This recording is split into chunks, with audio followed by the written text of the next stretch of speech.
Hi everybody, Big Al here with Country Music News International. We're in Nashville, Tennessee, and it's interesting to run into guys like this at CRS because he is interesting.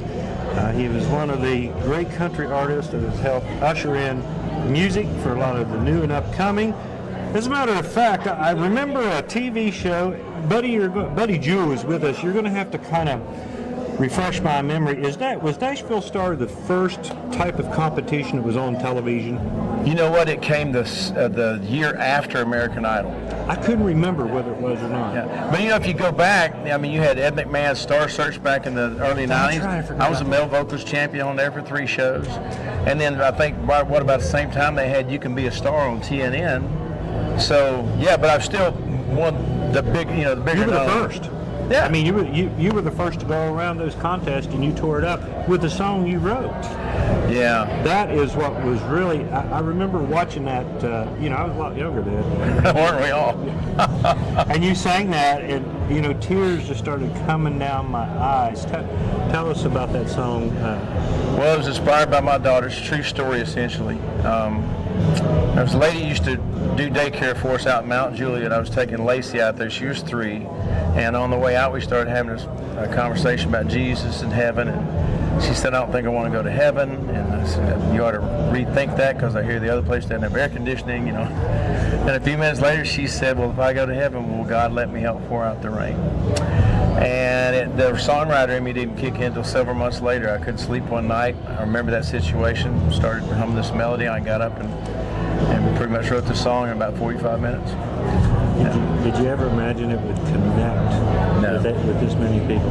No, I honestly, I had no idea that it had any kind of connection at all until I was singing on the show that night. And then we had a little website we were paying for by the band with. And my wife called me because they had us sequestered like Big Brother down on Music Row in a big house, and so I couldn't go home. And my wife called. She said, "This is nuts." She said, "I'll download 10,000 messages and it'll crash." And I bring it back up, 10,000 more crashed. And I got off the phone and went, "Holy crap! I wrote a hit song and I didn't know it." Well, let me put it this way: a lot of entertainers, when you get on the stage, sometimes a little switch will flip on, and you'll do things on there you don't even realize that you're doing. And I'm assuming that happened to you, that brought out the pure heart entertainer in you. So you're drawing all that energy off the audience or off of the camera that's looking at you, and you didn't even know how you were touching people. Yeah, absolutely true. I had no idea. And it's crazy, 20 years later, because this 20th anniversary of the show, Help Pour Out the Rain, Sweet Southern Comfort, all that, and I still have people coming up to me everywhere I play, and they've got a story about that song. Usually it's really sad. A lot of times it involves loss of a child. And that's the only bittersweet thing about it for me, is because, I'm glad that they identify with it, but part of me wishes it was a different reason, but I'm also blessed and honored that it's also kind of part of the healing process for a lot of families. So your daughter growing up, 20 years old. What does she think about that now? She thinks I still owe her a Disney cruise. I was going to ask you. Say, Dad, you owe me a little bit of something for that one. Well, she's a new mom. She gave me my second granddaughter in late 2021. And in fact, her granddaughter's out the house with us this week. Her and her husband are in the Dominican Republic right now. Uh-huh. But she's turned out. All my kids have been great. My oldest son plays drums for me. He's got my first granddaughter is almost 2 years old, his daughter, and then my youngest son's got married last year, and now they're pregnant. So I'm grandpa 3 times over in a couple of years. Well, it's a lot more fun because it is. It really is. I got 2 of my own, They're bigger than I am. Yeah. Boy, they tear up anvils. They're normal kids, you know what I'm saying? All right. But being a grandpa is just, I don't know, a hell of a lot more fun than sometimes. I'm really enjoying it. Well, good for you. Glad you've got a great life going on. So let's talk a little bluegrass music here. So how did it come about for Buddy Jewell to do a bluegrass album? That's what I'm curious about. Well, I always have genuinely loved bluegrass music. It's not anything I felt like I could do. I couldn't, and I tell people I'm a guitar owner, I hire a guitar player, so it's hard for me to play bluegrass because you got to be a damn good musician. Hard music to play. Yeah. But my buddy Mitchell Brown, that produced the Blue Bond Highway project, he and a guy named Ernie Evans, who does a lot of bluegrass festivals, Yes, came to me and I do this thing on Tuesdays called Tuesday's Tune on Facebook. It's a 30-minute live thing, and I sing on there.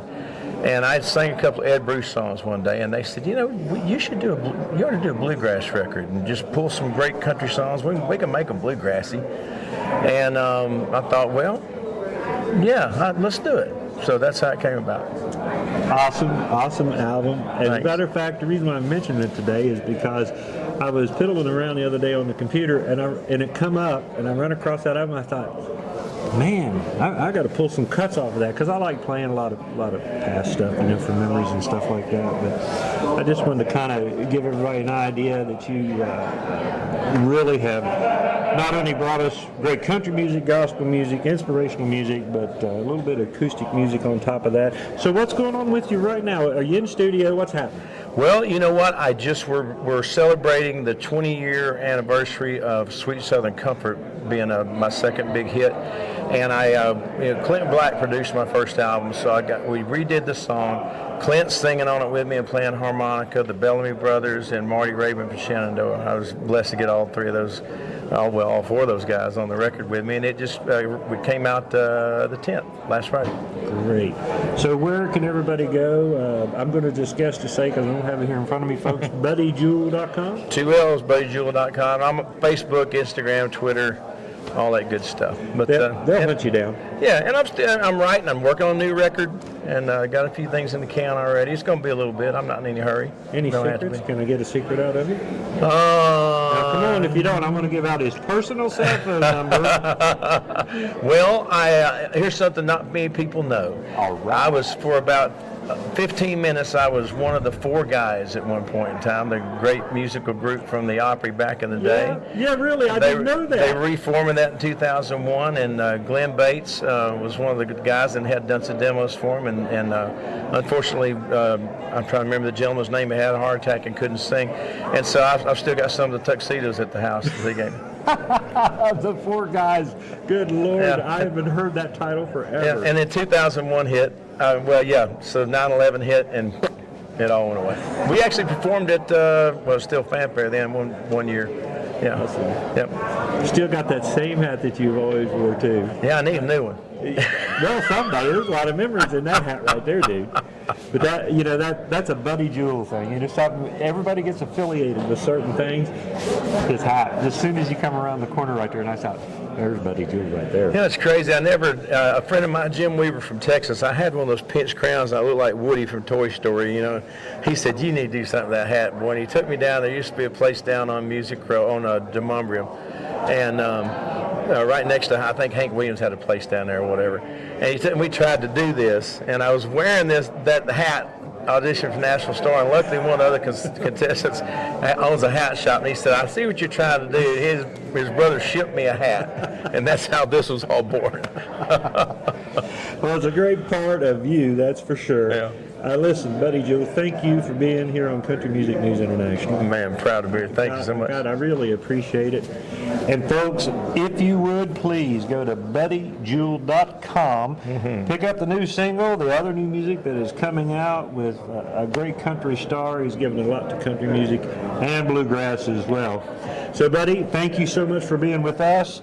I'm Big Al with Country Music News International. More country music news and bluegrass news as well. It's Country Music News International.com. For more about Buddy Jewell, you can come over to our website or just go straight to BuddyJewell.com.